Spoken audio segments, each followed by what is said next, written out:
सुप्रभात बच्चों। आज हम कक्षा 8 की 7 पाठों का अध्ययन इस चैनल पर कर चुके हैं।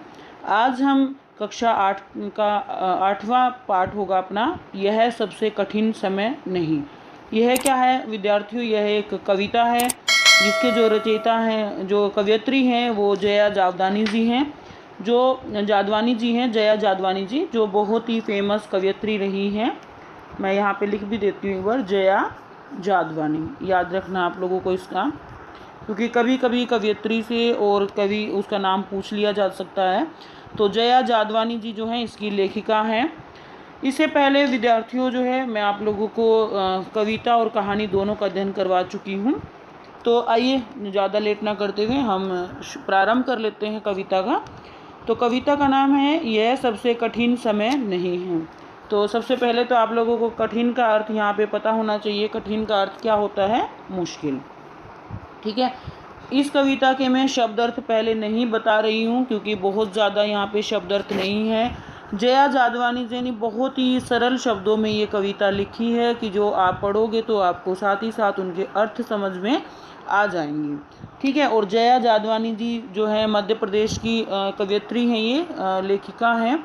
और जो है इन्होंने एक आशावादी दृष्टिकोण इस कविता में अपना दर्शाया है कि उन्होंने बताया है इस कविता में कि व्यक्ति को कभी भी निराश नहीं होना चाहिए, या फिर ये जो समय है ये निराश होने का नहीं है, बल्कि ये बहुत सारे प्रयत्न करके, प्रयत्न मतलब अपना मेहनत करके अपने लक्ष्य की ओर, अपने मंजिल की ओर बढ़ने का ये समय है।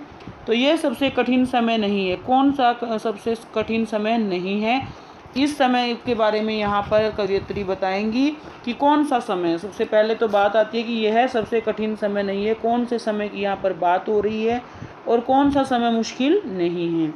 तो मैं आपको इसका शॉर्ट में बता देती हूँ। लेखिका ने यहाँ पर बताया है, जब व्यक्ति निराश हो जाता है, जैसे आप लोग भी अपने जीवन में कभी कभी आप लोगों को बोरियत लगती होगी पढ़ने, जब आप पढ़ते होंगे तो लगता होगा कब ये पढ़ाई ख़त्म होगी, पता नहीं कब जीवन का हम आनंद ले पाएंगे। या फिर जैसे अभी लॉकडाउन का समय चल रहा है तो सबको ये लग रहा होगा कब ये कोरोना समाप्त होगा, तो कब हम घरों से बाहर निकलेंगे या स्कूल में जाएंगे, अपने प्रिय मित्रों से मिलेंगे। तो ये जो समय है हमारे लिए थोड़ा कठिन है। लेकिन जो हमारी कवयित्री हैं जया जादवानी जी, ये इस समय को कठिन नहीं मानती हैं। क्यों कठिन नहीं मानती हैं ये समय को, यही हम इस कविता में पढ़ेंगे। उन्होंने बहुत सारे उदाहरण दिए हैं, बहुत सारे तर्क दिए हैं कि ये समय कठिन क्यों नहीं है। तो हम उन तर्कों को यहाँ पर देखेंगे। तो सबसे पहले मैं आप लोगों को एक चित्र दिखाऊंगी। ये आप लोगों को चित्र दिख रहा होगा जो अपनी NCERT में दिया हुआ है। यहाँ पर ये कौन है? एक छोटी सी चिड़िया है जिसके मुँह में क्या है? एक तिनका है। यहाँ पे एक शब्द आया है तिनका। बच्चों आपने कक्षा 7 में भी कविता पढ़ी होगी, एक तिनका। ठीक है। तो तिनका क्या होता है? छोटी सी घास का एक टुकड़ा होता है जिससे जो है चिड़िया अपना घोंसला बनाती हैं। तो यहाँ पे ये देखो छोटा एक आपको दिख रही होगी चिड़िया जिसके मुंह में क्या है? एक तिनका है, और इस तिनके से वो क्या बनाती हैं? अपना घोंसला बनाती हैं। चलिए पढ़ लेते हैं। नहीं, यह सबसे कठिन समय नहीं है। अभी भी दबा है चिड़िया की चोंच में तिनका, और वह उड़ने की तैयारी में है, अभी भी झड़ती हुई पत्ती। यह सबसे कठिन समय नहीं है। देखिए पहले हम इन्हीं पंक्तियों का अर्थ देख लेते हैं। नहीं, यह सबसे कठिन समय नहीं है। व्यक्ति जब निराश हो जाता है तो उस समय को जया जादवानी जी बता रही हैं कि यह सबसे कठिन समय नहीं है, यानी कि ये मुश्किल समय नहीं है। क्यों नहीं है? क्योंकि अभी भी दबा है चिड़िया की चोंच में तिनका। क्योंकि अभी भी जो चिड़िया है उसके मुंह में क्या है? घास का एक छोटा सा टुकड़ा है। क्यों है?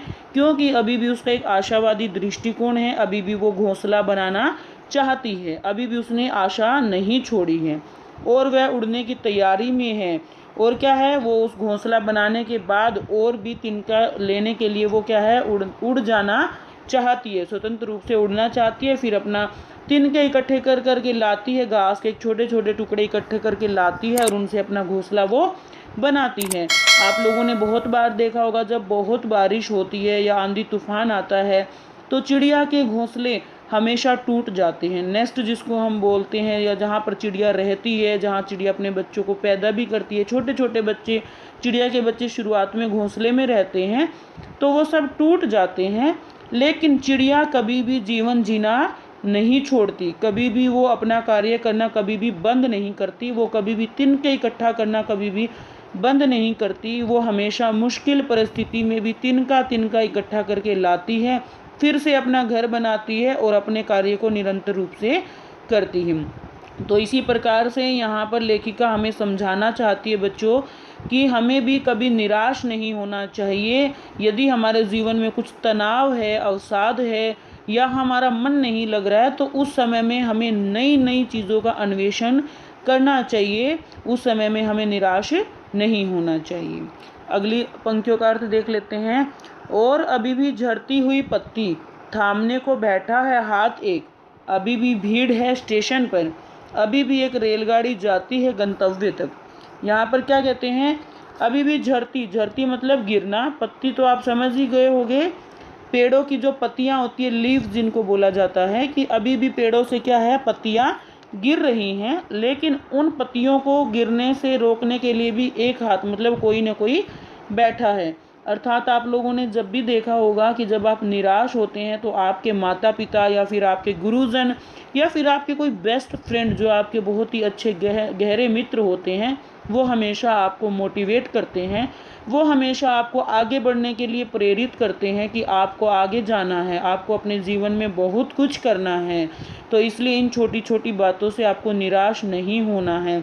तो यहाँ पर जिस प्रकार से पेड़ों से पत्तियाँ गिरती हैं, उन्हें थामने को मतलब पत्तियों को रोकने के लिए कोई ना कोई हमेशा होता है। यानी पेड़ों से पत्तियाँ गिर जाती है, लेकिन फिर से कोई पेड़ उगाने वाला व्यक्ति हमारे यहाँ पर धरती पर फिर से कोई ना कोई पैदा हो जाता है, फिर से पेड़ लगते हैं, फिर से उन पर पत्तियाँ आती हैं। तो जिस प्रकार से पेड़ अपने कार्य नहीं छोड़ते, उसी प्रकार से हमें भी अपने लक्ष्य को कभी नहीं भूलना चाहिए।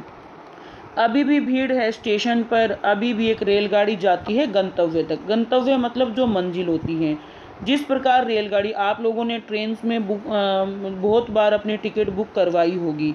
एक स्थान से जब आपको दूसरे स्थान पर पहुंचना होता है तो आपको कौन पहुंचाती है, रेलगाड़ी, यानी आपको ट्रेन पहुंचाने का कार्य करती है। और आपने देखा होगा स्टेशन पर बहुत ज़्यादा भीड़ होती है।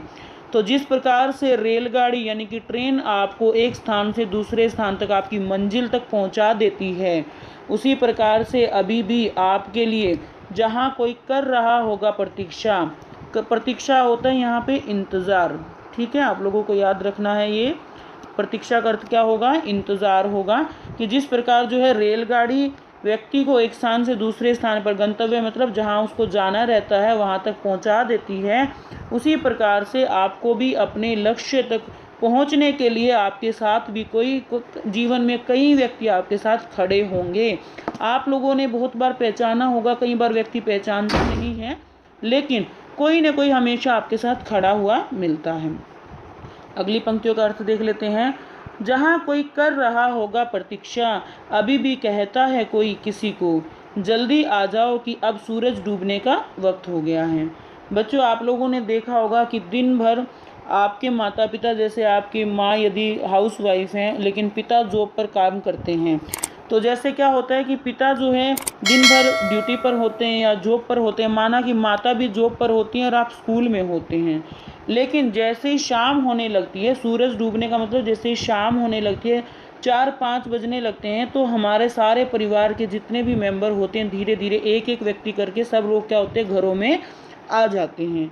तो यहाँ पर लेखिका क्या कह रही है, कवयित्री क्या कह रही है, जहाँ कोई कर रहा होगा प्रतीक्षा, कि आपका इंतज़ार करने वाला अभी भी कोई न कोई बैठा है, अभी भी कहता है कोई किसी को, जल्दी आ जाओ कि अब सूरज डूबने का वक्त हो गया है। कि कोई व्यक्ति आपके घर में आपका इंतज़ार करने वाला अभी भी कोई है जो ये कह रहा है कि सूरज डूबने से यानी कि अंधेरा होने से पहले पहले आप वापस घर पे आ जाओ। उसी प्रकार से बच्चों, आपकी मंजिल भी आपका इंतज़ार कर रही है कि जब आप पढ़ लिख कर बड़े होंगे तो आपका जो सपने हैं, जो ड्रीम्स हैं, वो आपका हमेशा इंतज़ार करते हैं। आपको उन ड्रीम्स को पूरा करने के लिए आपको एक रास्ता तय करना पड़ेगा जो आपके सिवा कोई और कर ही नहीं सकता। तो वो मंजिल हमेशा आपका इंतज़ार करती है बच्चों।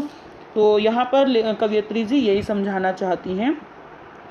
अभी कहा जाता है उस कथा का आखिरी हिस्सा जो बूढ़ी नानी सुना रही सदियों से दुनिया के तमाम बच्चों को। अभी क्या है, आप लोगों ने देखा होगा कि आप अपने नाना नानी के घर जाते होंगे जब आप छोटे होंगे, बहुत छोटे होंगे, जब आप फर्स्ट या सेकंड क्लास में होंगे, तो देखा होगा आपने, या तो आपकी माता जी या आपकी दादी या फिर आपकी नानी, इनमें से कोई ना कोई आपको कोई ना कोई कहानियाँ ज़रूर सुनाता होगा। जैसे मैंने भी अपने बचपन में बहुत सारी कहानियाँ अपनी माता जी से सुनी हैं, अपनी नानी जी से भी सुनी हैं, तो आप लोगों ने भी सुनी होंगी। तो यहाँ कवयित्री क्या कहना चाहती है कि उस कथा का आखिरी हिस्सा, कथा यहाँ पे किसको कहा गया है, बूढ़ी नानी की या बूढ़ी दादी की कहानी को कहा होगा कि आखिरी हिस्सा। भले ही उनकी कहानियाँ आज भी ख़त्म नहीं हुई हैं, वो दादी, वो बूढ़ी नानी आज भी कहानियाँ सुनाने के लिए बैठी हुई हैं, यानी कि उनकी कहानियाँ कभी ख़त्म नहीं हो सकती। वो अपने बच्चों को रिझाने के लिए हमेशा कोई ना कोई नई कहानी लेकर आ जाती है, दुनिया के तमाम बच्चों को। ठीक है, तमाम मतलब बहुत सारे बच्चों को। जो नानी होती हैं या जो दादी होती हैं, उनकी कहानियाँ कभी भी समाप्त नहीं होती। तो जब बूढ़ी नानी या दादी की कहानियाँ कभी समाप्त नहीं हो सकती, तो हमारे लक्ष्य कैसे समाप्त हो सकते हैं। हमें अपने लक्ष्य को प्राप्त करने के लिए हमें भी निरंतर प्रयास करना होगा। आगे बढ़ते हैं। अभी आती है एक बस अंतरिक्ष के पार की दुनिया से, लाएगी बचे हुए लोगों की खबर, नहीं यह सबसे कठिन समय नहीं है। अभी आती है एक बस, यहाँ पर एक बस का वर्णन कवयित्री द्वारा किया जा रहा है। जैसे आप लोगों ने कल्पना चावला का नाम सुना होगा। जब कल्पना चावला जो है गई थी चांद पर, मतलब कि कुछ अपने नासा के द्वारा जब उनको भेजा गया था, कल्पना चावला अपने भारतीय वैज्ञानिक रही हैं, बहुत ही प्रसिद्ध। तो पूरी दुनिया ये आस लगाकर बैठी हुई थी कि जब वो वापस आएंगी कल्पना चावला, तो बहुत सारी चीज़ों के बारे में अंतरिक्ष की हमें ज्ञान करवाएंगी। तो आपने देखा होगा। लेकिन होता क्या है कि उनका जिस साधन से वो वापस आ रही थी, वो रास्ते में ही बिल्कुल जल गया था, विनाश हो गया था उसका। तो वो जिंदा अपनी धरती पर वापस नहीं आ पाई थी और वो जो है वीर गति को प्राप्त हो गई थी। लेकिन आप लोगों ने देखा होगा उनके बाद भी बहुत लोग अंतरिक्ष में गए हैं और उन्होंने उस कार्य को पूरा किया है जो कल्पना चावला अधूरा छोड़ गई थी। वो चांद पर जो है पानी की खोज के संदर्भ में गई थी, लेकिन वो उस कार्य को नहीं पूरा कर पाई। यहाँ पर कवयित्री क्या कह रही है, अभी आती है एक बस अंतरिक्ष के पार की दुनिया में, मतलब यहाँ पर एक ऐसी बस का वर्णन कर रही है कवयित्री जो कि अंतरिक्ष के, मतलब कि जो अंतरिक्ष में कुछ लोग जाते हैं। एक ऐसी बस बनाई जा रही है वैज्ञानिकों के द्वारा। हम उनको बस तो नहीं कह सकते, लेकिन वो बस की तरह ही है। जैसे आप लोगों ने प्लेन देखा होगा, बस की तरह ही होते हैं। उसमें क्या होती है, ऑक्सीजन होती है और वैज्ञानिकों के लिए खाने के लिए फूड होता है, और भी जो अंतरिक्ष में नहीं हो सकता या वहाँ से नहीं लिया जा सकता, सारी सुविधाएं उस बस में या उस प्लेन में प्रोवाइड करवाई जाती है। और बहुत सारी आशाओं के साथ उस बस को भेजा जाता है अंतरिक्ष में, ताकि ये अंतरिक्ष की कुछ खोज करके लाए।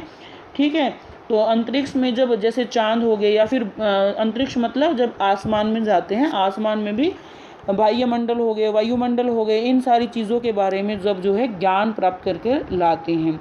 तो प्लेन में बहुत सारे वैज्ञानिक जाते हैं। कभी कभी ऐसा होता है कि लाएगी बचे हुए लोगों की खबर। यहाँ पर कवयित्री ने बोला है कि बचे हुए लोगों की खबर, इसका मतलब उस प्लेन में कुछ ही लोग बचे हैं, सभी लोग नहीं बच पाए। अर्थात क्या कह रही हैं कवयित्री कि जैसे कभी कभी क्या होता है, जब प्लेन वापस आ रहा होता है तो वो रास्ते में ही अपना रास्ता भटक जाता है या फिर उसमें आग लग जाती है, तो बहुत सारे वैज्ञानिक अपनी धरती पर नहीं लौट पाते, जिस प्रकार से कल्पना चावला भी नहीं लौट पाई थी।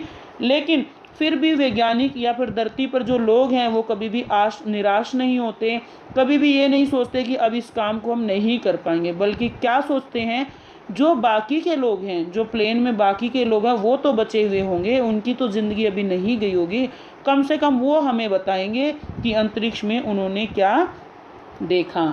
तो अंतरिक्ष के पार की दुनिया से लाएगी बचे हुए लोगों की खबर। यहाँ पर ये अंतरिक्ष के पार की दुनिया में मतलब जो अंतरिक्ष में है, जो ब्रह्मांड में है, ठीक है, जो इस ब्रह्मांड में क्या क्या हो रहा है, ब्रह्मांड कैसा है, वहाँ पर पानी है कि नहीं, जीवन जीने योग्य वहाँ पे परिस्थितियाँ हैं कि नहीं, तो वहाँ उनकी खबर कौन देगा, जो प्लेन में बाकी के वैज्ञानिक बच गए हैं। नहीं, यह सबसे कठिन समय नहीं है, तो आप इस समय को सबसे कठिन समय मत मानो। बच्चों, मैं आप लोगों को हमें आज वर्तमान में यानी लॉकडाउन की स्थिति में ऐसा नहीं मानना चाहिए कि हम लोग घरों पे कैद हो गए, हमारा खेलना कूदना बंद हो गया। मैं आप लोगों को एक छोटी सी कहानी सुनाना चाहूँगी इसी संदर्भ में। जब न्यूटन थे, आप लोगों ने न्यूटन का नाम सुना होगा, बहुत बड़े साइंटिस्ट थे। जो न्यूटन थे, उन्होंने जब अकेले रहना शुरू किया था, उन्होंने ऐसी एक परिस्थितियाँ हो गई थी कि सभी ने उनसे बातचीत करना बंद कर दिया था, तो और वो केवल अपने घर में ही कैद हो गए थे।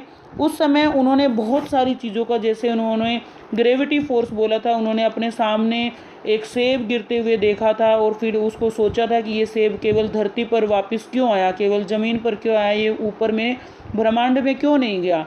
और उन्होंने इतना ज़्यादा सोचा, इससे पहले भी सेब गिरते रहे होंगे धरती पर, लेकिन इससे पहले जो है न्यूटन का कभी ध्यान नहीं गया, क्योंकि इससे पहले वो अपने जीवन में बहुत ज़्यादा व्यस्त थे।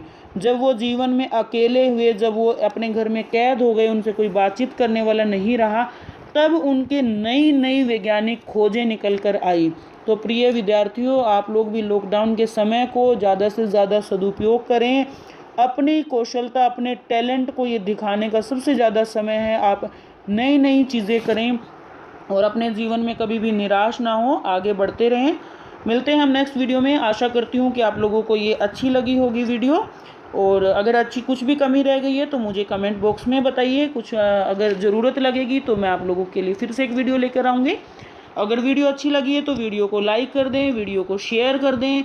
चैनल पर पहली बार आए हैं तो चैनल को सब्सक्राइब कर लें, क्योंकि मैं जो है व्याकरण खंड भी एक अलग से कोशिश करूँगी आप लोगों के लिए लेकर आऊँ। मिलते हैं स्टूडेंट नेक्स्ट वीडियो में। जय हिंद, वंदे मातरम।